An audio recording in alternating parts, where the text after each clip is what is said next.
Gold trusted gold buyers. మీరు తాకట్టు పెట్టిన బంగారాన్ని విడిపించి ఈ రోజు ఉన్న మార్కెట్ ధరకు కొనబడును. Hello, excuse me. స్మోక్ చేస్తూ డ్రైవింగ్ చేయటం అపాయకరం. Sorry sir. స్మోక్ చేస్తూ వాకింగ్ చేయటం సురక్షితం.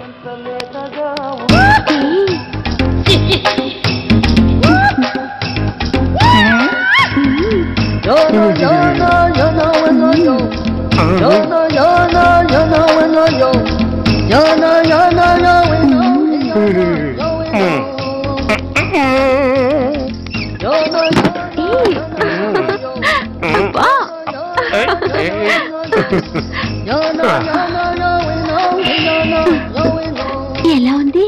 అబ్బో సూపర్. తాపేశ్వరం కాజా అదిరింది. మరి నాకు ఇచ్చేస్తే నేను వెళ్ళిపోతా. ఏంటి ఇచ్చేది? నా పంతనానికి పేమెంట్. ఏంటి అర్థం కాలేదా? ఆడాళ్ళలో నువ్వు ఎలాగో, మగాళ్ళలో నేను అలా అనమాట. ఇచ్చో ఇచ్చో ఇచ్చో ఇచ్చో. దొంగ సచ్చినోడా, నాటకాలు ఆడుతున్నావా? మర్యాదగా నా డబ్బులు ఇచ్చే. ఓయ్ సీను మార్చద్దు. ఇప్పుడు నువ్వు నన్ను రమ్మన్నావా, నేను నిన్ను రమ్మన్నానా? నేనే రమ్మన్నాను. లోపలికి వచ్చి నేనేమన్నాను? ఎంత అన్నావు? నువ్వేమన్నావు? 100 అన్నాను. కదా, అంటే నా పర్సనాలిటీకి నువ్వు కట్టిన రేటు 100 అన్నమాట. అదే నేను అడిగాను. ఇచ్చో ఇచ్చో ఇచ్చేమ్మా. ఏంట్రా ఓవర్ చేస్తున్నావు? మర్యాదగా నా 100 నాకు ఇవ్వు, లేకపోతే నా లంగా బొందికి నేను ఊరేసి చంపేస్తాను. Help help. కష్టాన్ని పడితే చంపేస్తానంటుంది. ఈ అన్యాయాన్ని ఎదుర్కొన్న నాదుడే లేడా? అరవకు. ఏదో మొగుడికి తెలియకుండా వారానికి ఒకసారి ఇక్కడికి వచ్చి గుట్టుగా బిజినెస్ చేసుకుంటున్నాను. నీకు దండం పెడతాను, నన్ను అలర్పాలు చేయమాక. నువ్వేమి ఇవ్వక్కర్లేదు, వెళ్ళిపో.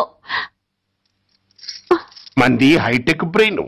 నీ పేరు గంట గంగారత్నం, మీ ఆయన పేరు గంట గురునాథం. ఆడు ఎలక్ట్రిసిటీ బోర్డులో పనిచేస్తున్నాడు. డోర్ నెంబర్ 14/14, లింకు రోడ్డు, ఫిట్టింగులు పేట, విజయవాడ 2. ఇది నీ అడ్రస్. నేను మంచోని గనక కమిట్ అయిన 100తో అడ్జస్ట్ అయిపోతున్నాను. ఆలస్యమైందనుకో అది డబుల్ అయిపోద్ది. నోటు చేతిలో పెట్టు. థ్యాంక్స్.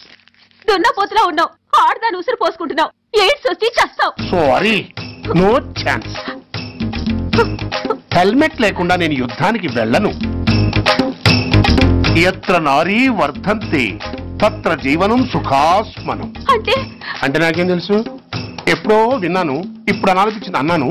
వస్తాను. ఏంటయ్యా దౌర్జన్యం? గొడ్డు లాక్కొస్తున్నారు. Give respect and take respect. ఎవడయ్యా వీడు? సార్, వీడు ఒక చోట సైకిల్ అద్దెకు తీసుకుని ఇంకో చోట అమ్మేస్తుంటే పట్టుకున్నా సార్. అంత అబద్ధం సార్. అయినా సార్, నా ఫేస్ చూస్తుంటే సైకిల్ కొట్టేసి వాళ్ళ కనిపిస్తాను సార్. లేదు, నీ ఫేస్ చూస్తుంటే జేబులు కత్తిరించే లెవెల్లో కూడా కనిపించదు. Mister inspector, mind your tongue. You don't know who am I. నేనెవరో నీకు తెలియదు. ఎవరివో? పౌర హక్కుల సంఘం ప్రెసిడెంట్ ని. ఓహో అలాగా. ఈ సంగతి మా అన్నయ్య నాతో ఎప్పుడు చెప్పలేదే. బహుశా ఆయనకి తెలిసి ఉండదు. అవును, ఎదుగే ఎవరయ్యా మీ అన్నయ్య? ఆయనేరా పౌర హక్కుల సంఘం ప్రెసిడెంట్. పోలీసు వాళ్ళం మాకే హరికథలు చెప్తావరా? నన్నే కొడతావా? నీ అంతు చూస్తాను. నన్ను సెల్లబెట్టేయండి, నన్ను సెల్లబెట్టేయండి. తాళాలు వేసేయండి, తాళాలు వేసేయండి.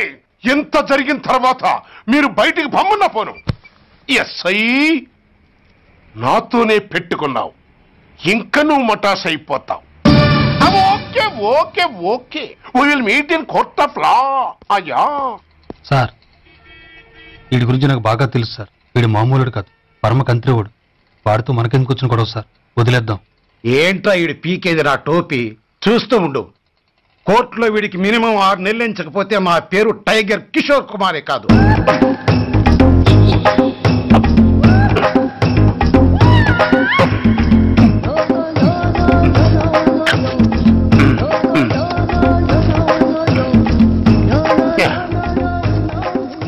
అదేం తింటారా బాబు? ఎంతకాలం ఎందుకు పుట్టి తిని.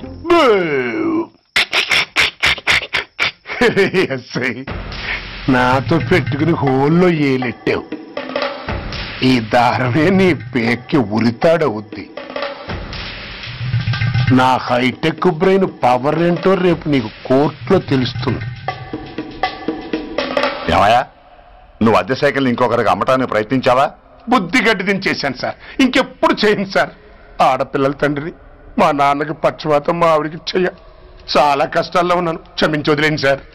సరే, తప్పు ఒప్పుకున్నావు కాబట్టి 50 రూపాయలు ఫైన్ వేస్తున్నాను. కట్టేసి రసీదు తీసుకువెళ్ళు. ఫైన్ కట్టేస్తే నా ఉంగరాలు నాకు ఇచ్చేస్తారా సార్? ఉంగరాలేమిటి? ఏం బాగున్న రోజుల్లో మా అమ్మ చేయించింది సార్. ఒకటేమో వెంకన్న బాబు ఉంగరం కాసున్నరా, ఇంకోటి షిరిడి సాయిబాబా ఉంగరం 2 కాసులు. నాకెన్ని కష్టాలు వచ్చినా పోయిన మా అమ్మ గుర్తు కోసం వాటిని జాగ్రత్తగా దాచుకున్నాను సార్. అలాంటిది అవి నా చేతికి ఉండకూడదని బలవంతంగా లాగేసుకున్నారు సార్ ఈ ఎస్ఐ గారు. సార్ వీడు చెప్పేది అబద్ధం. నేనే ఉంగరాలు తీసుకోలేదు. అసలు వీడి చేతికి ఉంగరాలు లేవు సార్. లేవు. ఎట్టా ఉంటాయండి మీరు లాగేసుకుంటాను? అయ్యా తమరు వేలుకున్న ఉంగరం ఒకసారి తీయండి. వాట్? ధర్మాన్ని కాపాడటం కోసం సార్. మీకు దండం పెడతాను సార్. దయ్యుంచి ఒకసారి తీయండి సార్. ఆ వేలికి ఉంగరం పెట్టుకుని మచ్చ ఉంది కదండి, ఉంది. నా వేళకున్న ఈ మచ్చలు చూడండి సార్. పోలీసులు ఎట్టి అబద్ధాలు ఆడుతుంటే మా లాంటి వాళ్ళ బతుకులు ఏమైపోవాలి సార్? ధర్మ ప్రభువులు నాకు అన్యాయం జరగకుండా చూడండి సార్. ఏమయ్యా ఎస్ఐ, అతని వేళకున్న ఆ గుర్తులేమిటి? సార్ అవి ఇంకేం చెప్పకు. మర్యాదగా అతని ఉంగరాలు అతనికి ఇచ్చేసి అవి ముట్టినట్టుగా అతనితో స్టేట్మెంట్ తీసుకుని కోర్టులో ప్రెజెంట్ చేయి. లేకపోతే మీ మీద యాక్షన్ తీసుకోవాల్సి వస్తుంది. వస్తున్నా. ఎవరయ్యా నువ్వు? కస్టమర్. అయ్యా బ్లాక్ అంతా వైట్ అంతా కాస్త తప్పుకుంటే బాస్ చూసుకుంటా. ఆగక్కడ. నీకేమైనా క్రాకా? సైలెన్స్. ఇల్లు అమ్ముతానని ప్రకటించింది నువ్వే కదా? నేనా? అంటే అంటే ఈ ఇంటి ఓనర్ నువ్వు కదా? ఓనర్నే. మరి ఇదేంటి? నిజమే. అయినా ఈ యాడ్ నేనేమలేదే. ఈ ఇంట్లో నీకంత సీన్ లేదనుకుంటా. ఒకవేళ నీ పెళ్ళం ఇచ్చిందేమో కనుక్కో. ఐశ్వర్య ఏమిటండి? ఇల్లు అమ్ముతానని పేపర్లో ప్రకటన ఏమైనా ఇచ్చావా? మీకేమైనా పిచ్చా? డౌటే. ఎవరిచ్చుంటారబ్బా? నేనే. దొంగవా? సారీ, నేను మరీ అంత చీప్ కాదు. మర్డర్ చేస్తావా? అంత కాస్ట్లీ కూడా కాదు. మరి మ్యాజిక్ చేస్తా. మీ ఇంట్లో ఉన్న బంగారం, వెండి, క్యాష్, ఇత్తడి అబ్బే లేవు, లాకర్లో ఉన్నాయి. మోస్తావా? అవేమి నాకొద్దు.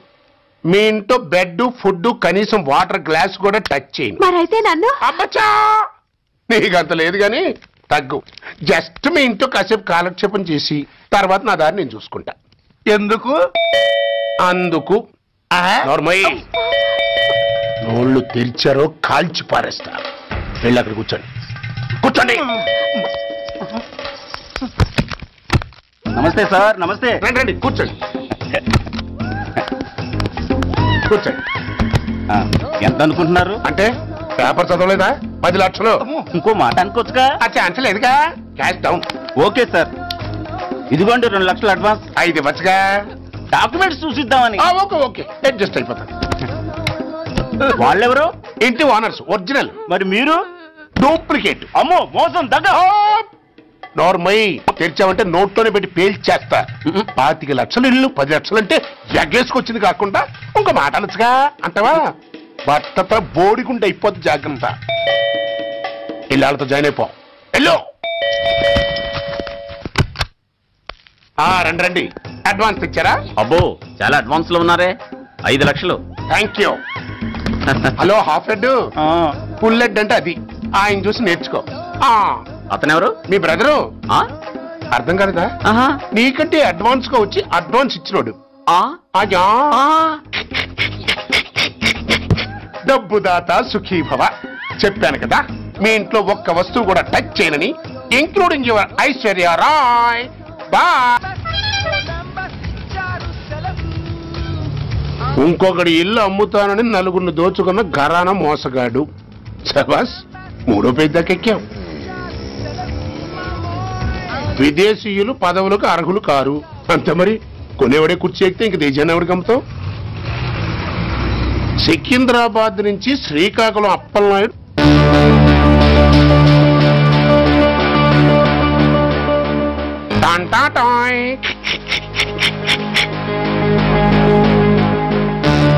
ఓరప్పలకొండ.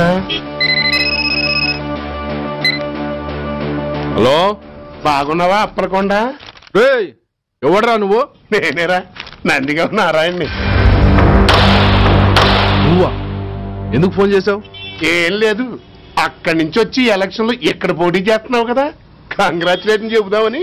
చెప్పావుగా, ఇంకా పెట్టాయి. ఓ సోష్, తొందరపడికే హంస, నీతో మ్యాటర్ మాట్లాడాలి. ఏం మ్యాటరు? ఏం లేదు, గతంలో మన ఇద్దరు చాలా క్లోజ్ ఫ్రెండ్స్ అని, నీ అపోజిషన్ గడికి తెలిసిపోయింది. అన్న దగ్గర పరిగెత్తుకొచ్చి బాబా అది వీక్ పాయింట్ ఏంటి చెప్పు అన్నాడు. ఆ పెద్దగా వీక్ పాయింట్లు ఏం లేవు, కాకపోతే 10 సంవత్సరాల క్రితం చిలకలూరుపేటలో సీకులు అమ్ముకునే శిలకమ్మని చాలా సీపుగా రేపు చేసి మర్డర్ చేశాడు అన్నా. నమ్మలా. పాడేరు ఫారెస్ట్ నుంచి ఎర్రచంద్రం స్మగ్లింగ్ కేసులో 2 ఏళ్లు జైలు శిక్ష కూడా పడిపోయిందని చెప్పేశా. అది నమ్మలా. ఈడెవడ్రా బాబు ఎంత చెప్పినా నమ్మట్లేదని చివరికి చికాకు పుట్టి తురుపు కారు విసిరేశా. అదే సాక్ష్యాలు ఫోటోలతో సహా ఉన్న నీ డాక్యుమెంట్ ఫైలు ఆడి ముందు పడేశా. అది చూశాడు ఆనందం తట్టుకోలేక మూర్ఛరోగం వచ్చిన వాళ్ళగా గిలగిలగిలగిలగిలగిల కొట్టేసుకుని నీ ఫైలు 5 లక్షలు పాడేసుకున్నాడు. మరి నీ కోతంతా కూడా తెలుసుకుందామని నీకు ఫోన్ చేశా. ఎక్కడున్నావు నువ్వు అడగకూడదు, చెప్పాలి. నీ ఫైల్కి రేట్ ఎంత అని. ఎంతో నువ్వే చెప్పు. 25 లక్షలు. నేను 10 ఇస్తాను. మనలో మనకి బేరాలు ఎందుకు గానీ ఓ 15 సెట్లు అయిపోదాం. నేనంత ఇవ్వలేను. అంతకంటే నేను తగ్గలేను. సరిగ్గా అరగంటలో నీకు ఫోన్ వస్తాయి. ఎస్ అని చెప్పాలి, లేకపోతే నీ అపోజిషన్ నోటితో బేరం కుదుర్చుకోవాల్సి వస్తుంది. ఉంటా. ధనరాజ్, ఏమైంది?